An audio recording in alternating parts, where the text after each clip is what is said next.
At the end of the day, because having confronted this, where do you see us, how do you see us adjusting in terms of our preparedness, security, awareness, or consciousness, individually and collectively as a nation? That's a very good question, Chamberlain. Every conflict has in it positives and negatives. One of the positives in a conflict is it increases the capacity of the country to protect itself, protect its citizens, and move forward. This conflict has had the same positive effect. We are better prepared. We understand our capacities better. We appreciate the difficulties in persecuting an asymmetrical warfare. We believe that our people are better informed with regard to their responsibilities as citizens regarding the safety of not only themselves, but their community. We believe that our press has matured in its approach to reporting on sensitive matters. We believe that our leadership has become much more sensitized to the sentiments of the people. We believe that our democracy has been strengthened because we have had the opportunity to air our views and to make sometimes emotional comments. However, we've been allowed to speak, and this is a very important factor.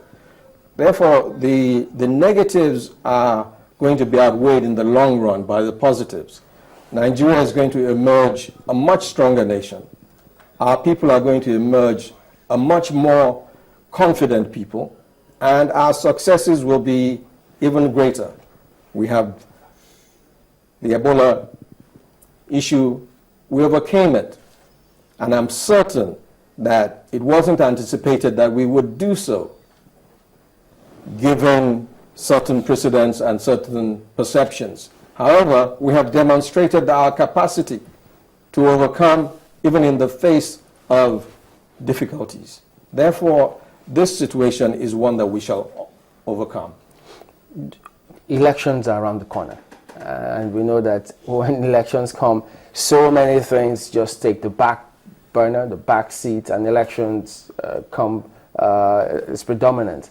Now we're talking about security and then the health matter. So don't you see that, or don't you think that perhaps, because we even had the, I think it was former Minister of Finance at the time, now Minister of Trade, in one forum he talked about how when elections come in, you know, there's always a lot of attention, so governance slows down a bit. Wouldn't the same thing happen with security? Because, look, we have to deploy security agencies to different, almost all parts of the country for the general election. At the same time, they have to keep an eye on the big one, which is this, if we could refer to it as that. Once again, Chamberlain, your questions are very incisive. With regard to priorities, security priorities, there are several ongoing security priorities, and every nation continues to address those in a ratio that reflects its responsible behavior. The elections coming on are a very essential part of our move forward. The current disturbances in the Northeast are part of our movement forward. Therefore, the priorities will be assigned to reflect the gravity of each of these situations. One is not less important than the other. And the capacity to address your priorities has to do with strategic management. And I am sure that within our leadership, there are those who are busy working around the clock to deploy adequately security to the various priority areas within the government's purview. No one is less important than the other. If we don't have a stable democracy, we will be in a position where we cannot prosecute our other priorities. Economic security is important, food security is important, and all these have to be addressed simultaneously. Therefore, we are in a position where it is our budgeting and our capacity to understand where our limits are that will help us prioritize. You know, I'm speaking about budgeting. There's that fund, that request that was made by the presidency to the National Assembly about funds for security purposes. So what do you see happening? Do you think that this scenario now, negotiation of ceasefire agreement, would it change the discussion of the narrative at all if people come up and say, okay, well, if there's a ceasefire and everything is at the law, would they talk about us needing the money, or just go ahead and do what you have to do? Doesn't matter, ceasefire or not. Once again, I'm always of the opinion that there are people who have sensitive information, there are people who have clear information, and there are people who have information that they're working on. When you're developing capacity in any endeavor, if the market slows down, it doesn't mean you stop doing your research and development. If the market picks up, it doesn't mean you suddenly go and buy more materials to be able to sell. It is incumbent on a responsible management to continue to develop its capacity in the direction that will enable it to be successful in the present, midterm, and long term. And from that perspective, our desire to be a better equipped military should not be compromised by the advent of a ceasefire. It should actually give us the opportunity to reinvigorate our efforts to ensure that we are fully capable. Well, what do you think should be done to policing? Because, I mean, how this started in the first place, I mean, how it was aggravated ever since the former leader was killed, the police, they started attacking police formations. But the police they're rarely mentioned in some of these cases because, yes, the military always come in. You have that information center giving us information about what's going on. What do you think should be done to policing to ensure that they contribute much more than they are now? It's interesting that within our security environment, we tend to place priorities in the public. I don't think the police are less important in the ongoing situation. Their roles are different. There is an escalation in armed conflict. There is an escalation in the use of sophisticated weaponry. But the need to gather information, the need to secure the communities hasn't changed. The role of the police is rather increased because they need to be on ground, while there is an effort by the military in the front of the fight where sophisticated weaponry is being deployed.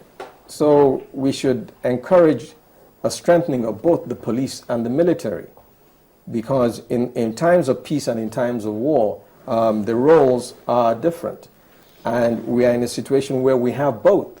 Parts of the country are relative peace, and parts of the country are experiencing the equivalent of war. Therefore, both security arms are relevant at this time, and we should increase the support for both of them. And that requires welfare, morale, leadership. We should encourage a situation where all our security agencies have what they require to prosecute effectively the roles that they have in the society. Let us give them solid welfare. Let us train the leadership. And let us increase the morale by appreciating the efforts that they have so far put forward. Okay.